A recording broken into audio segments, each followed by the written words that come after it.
Hello dear students, today we will discuss about Huns. The objectives of the lecture are origin of Huns and their connection with Xiongnu, their constant struggle with Roman Empire and downfall of Han Empire.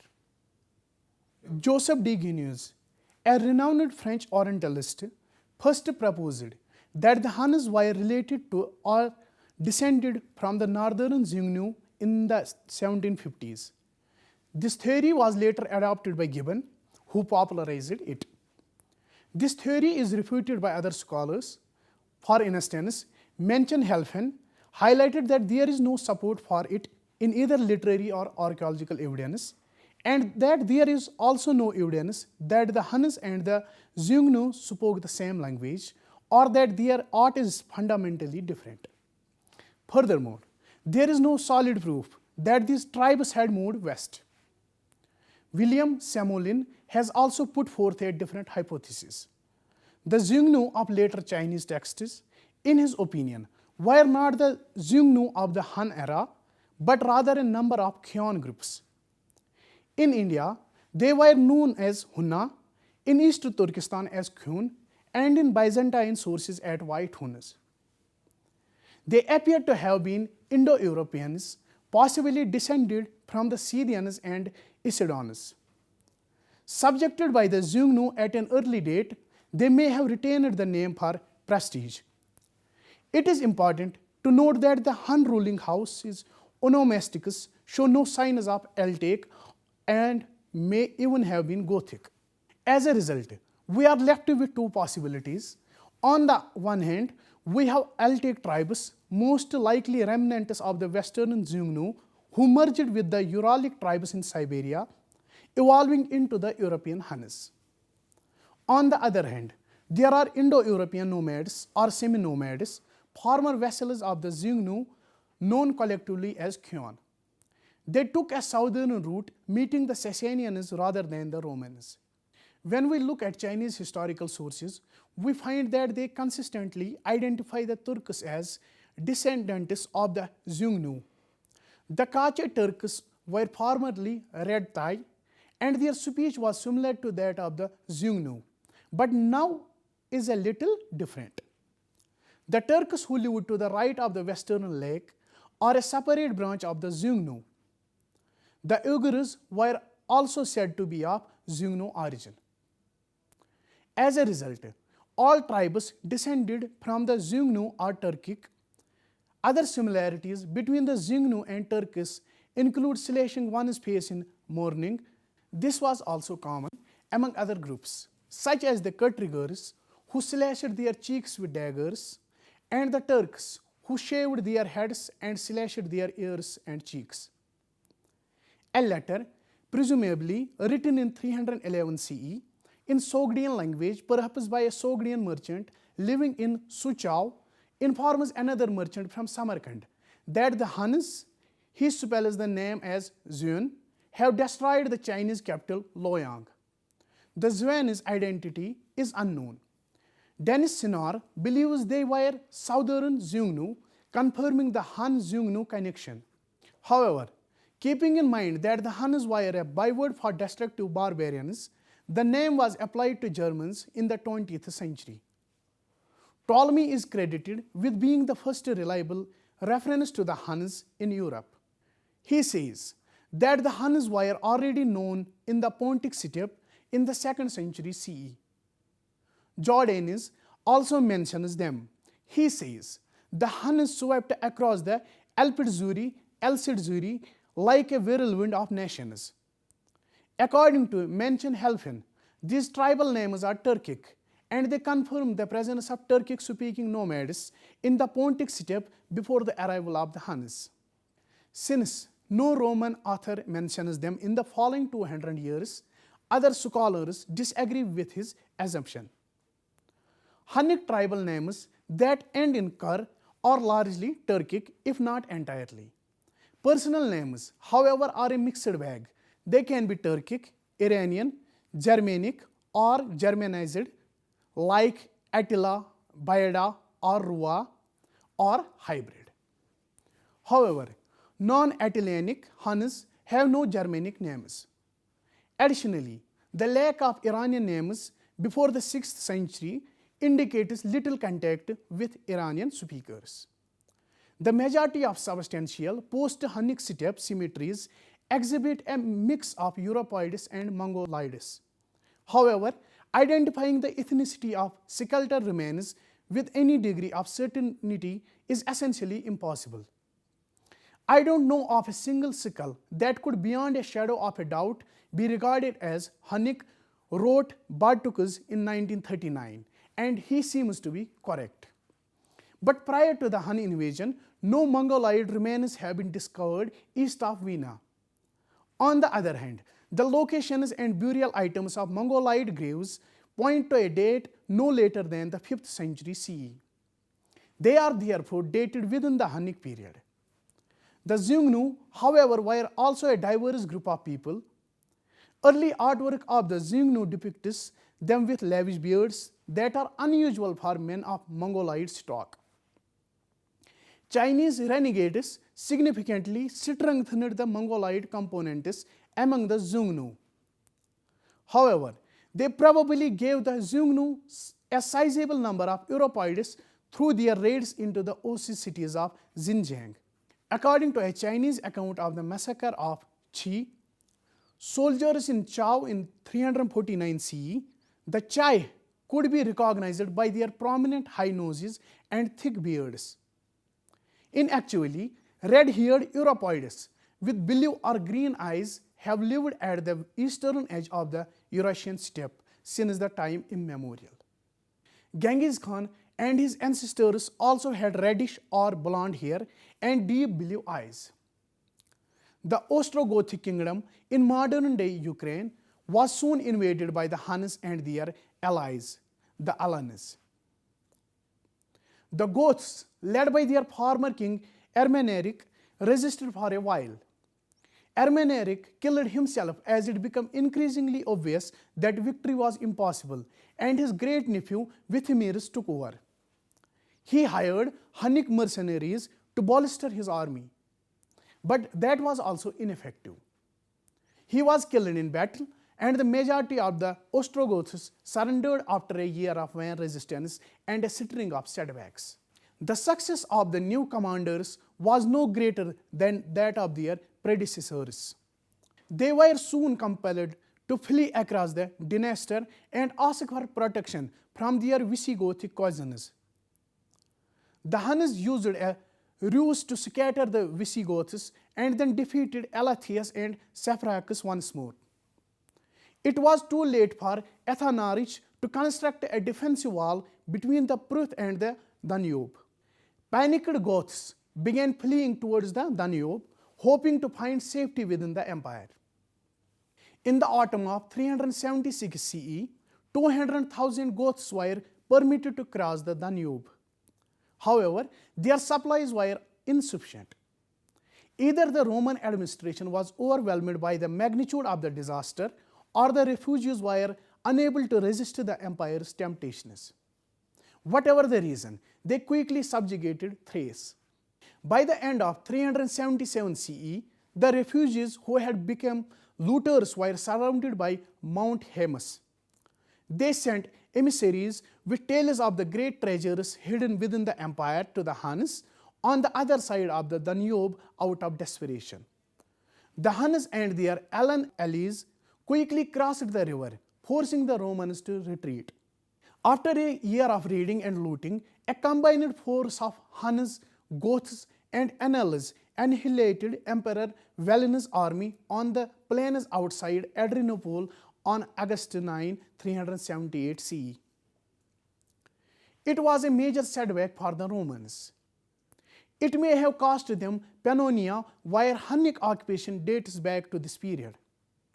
However, it appears that the majority of the Huns, their demographic center, continued to remain in the east.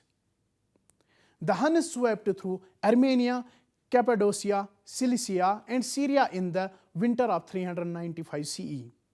Crowds of captives and vast herds of cattle could soon be seen on the roads leading to the far north. The Huns raided the Balkans as well, but in comparison to the campaign in the east, their invasions across the frozen Danube were nothing more than a sideshow. The war lasted until the year 398 CE. 7 years passed before the Huns returned in force to the west. This time, they swept across Central Europe, driving thousands of barbarians into the empire for safety. Radagasius invaded Italy in the final months of 405 CE. On December 31, 406 CE, swarms of Vandals, Suevi, and Alans crossed the border into Gaul. This invasion wiped out large areas of Central Europe's former inhabitants, who were mostly Germanic. One of its consequences was Alaric's sack of Rome, which hastened the fall of the Western Empire. Another factor was the increased prominence of the Huns in Roman affairs. The Huns were useful because they were good soldiers who could fight other barbarians. Thus, when Alaric's brother-in-law, Atholf, appeared south of the Julian Alps in 409 CE, the Romans dispatched 300 Huns against him and defeated 1100 invaders at the cost of 17 deaths.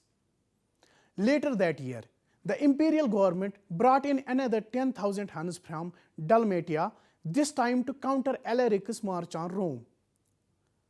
Hun mercenaries were frequently involved in internecine struggles between various Roman factions from then on.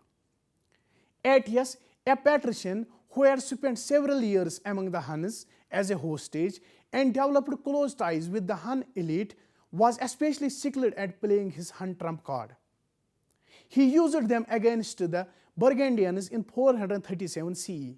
The latter had been established as foederati on the Rhine's west bank since 413 CE and were now attempting to expand into Upper Belgica.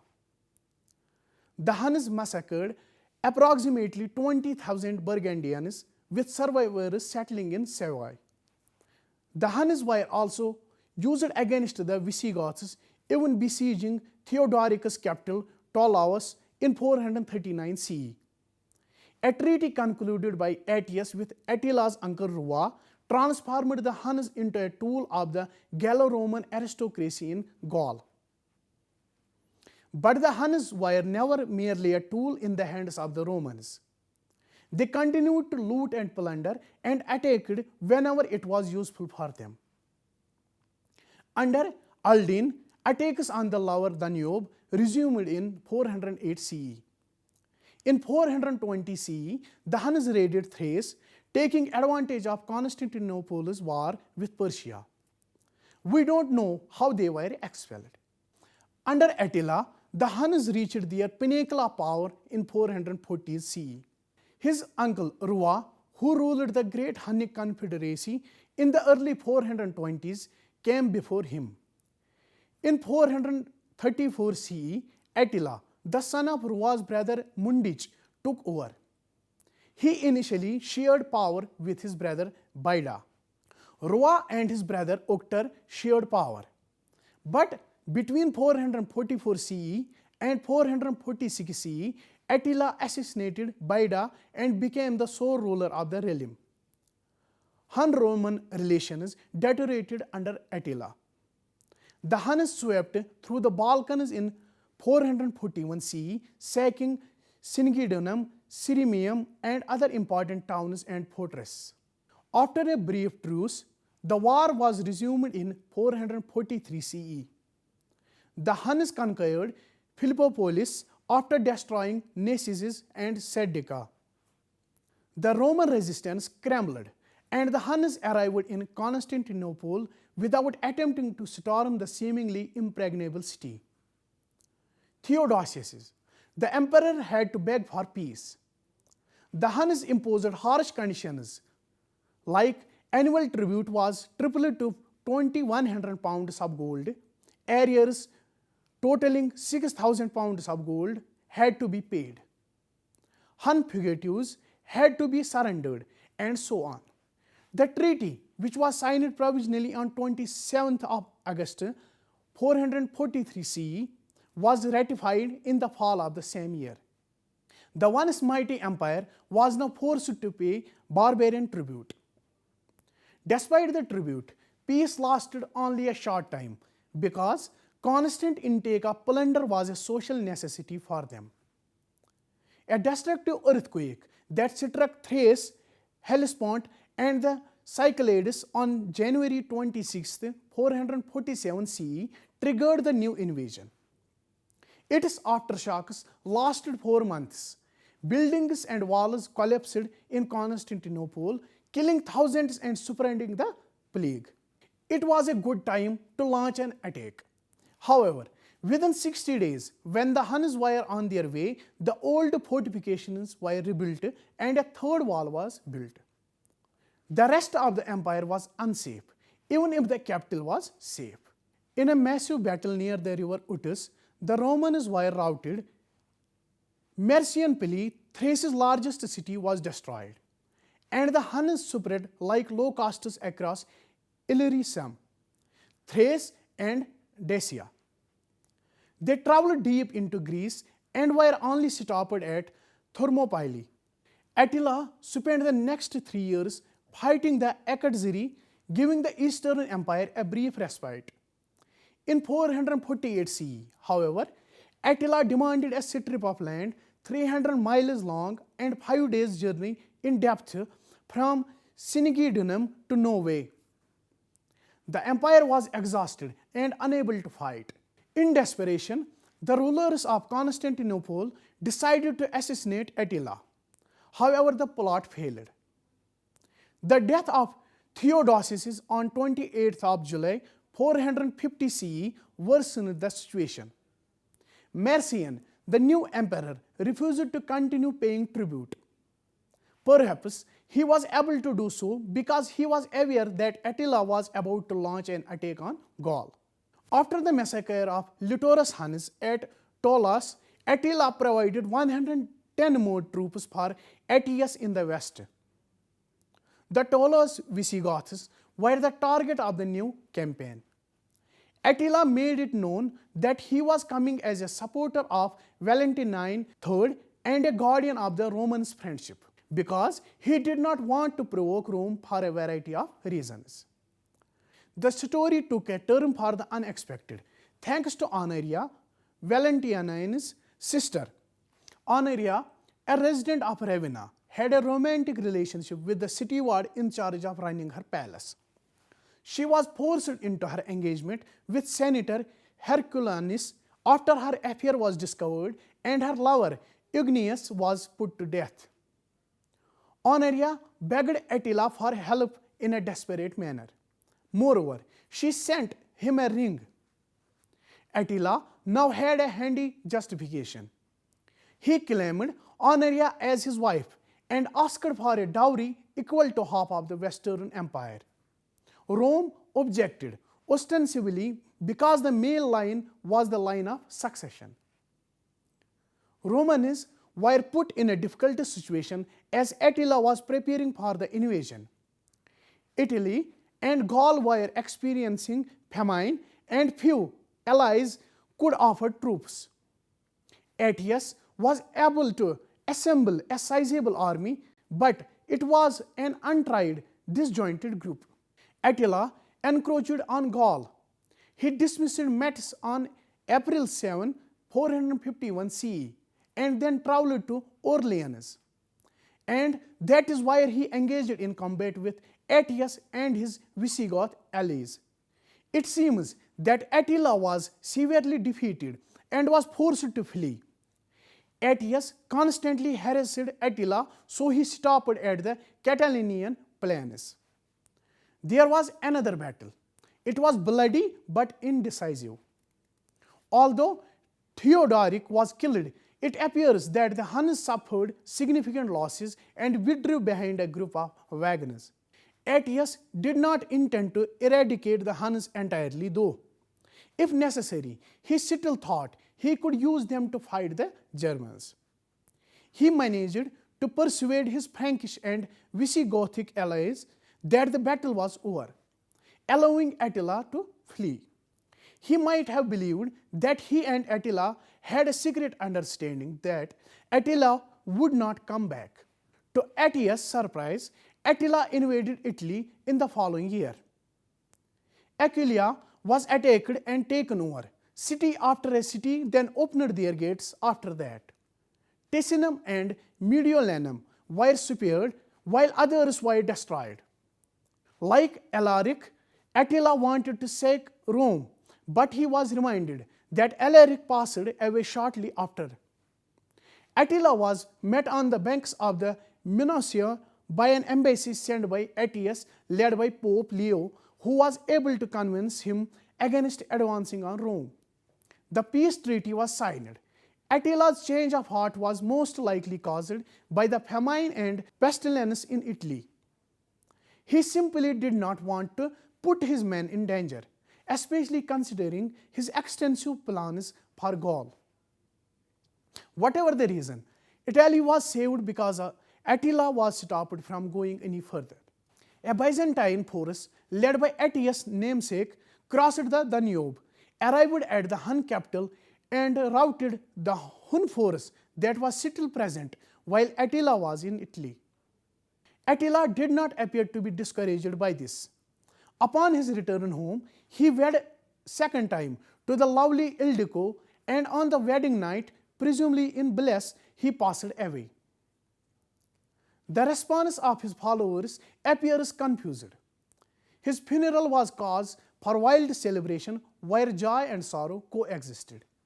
Attila's sons divided the concerned people among themselves after his death. Land seemed to be of secondary importance to them, but they soon started fighting. The subject people had a chance to free themselves through the succession struggle. The Tisza Valley Ostrogoths were the first to rise. Following their uprising, many Germanic tribes staged a massive rebellion under the leadership of Orderic, king of the Gepids, and a former Attila confidant. The Sicri, the Rugi, the Suevi, and the Heruli joined the Gepids.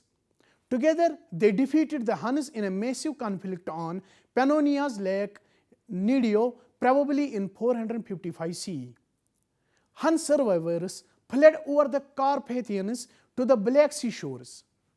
Later on, a few of them made a comeback and went up against the Ostrogoths led by Valamir, but they were completely routed. Small Hun bands occasionally conducted raids after that. We also know that Marcian brought some Hun survivors to the Eastern Empire. After the Huns were driven out, Constantinople quickly reclaimed some of the lost lands. While none of the Moesia inferior bishops had attended the Council of Chalcedon, by 457 CE, all of the Thracian diocese provinces were once more under Roman rule. The metropolitan bishops in Dacia Ripensis, Moesia Superior, and Pravelitina, however, never received any letters. Evidently, these provinces had no bishops. The reconquest was uneven because Constantinople lacked the resources to take back each area. Many areas in Pannonia and even south of the Danube remained outside of its reach until 457 CE. They were reincorporated only in 458 CE. By that time, the Huns were also eager to come to an agreement with Constantinople. They were unable to go back to the city because it remained the domain of untamed nomads, as it had always been. The pitiful survivors of the Huns were no more than minor robbers and cattle raiders among them. Attila's son Dengizech and his brother Hernes sent a peace mission to Constantinople in 465 or 466 CE. They wanted to trade, but now the situation had changed. Their requests were turned down. After that, Dengizech invaded the Eastern Empire but was quickly defeated and killed in 469 CE. His head was cut off, transported to Constantinople, and fixed to a pole at Xylocarchos. The last raid that we are aware of which took place around 474 CE on the lower Danube, was promptly repulsed. From that point on, we find small groups of Huns working for the Goths and the Western Romans. With this, we end our today's discussion. Thank you.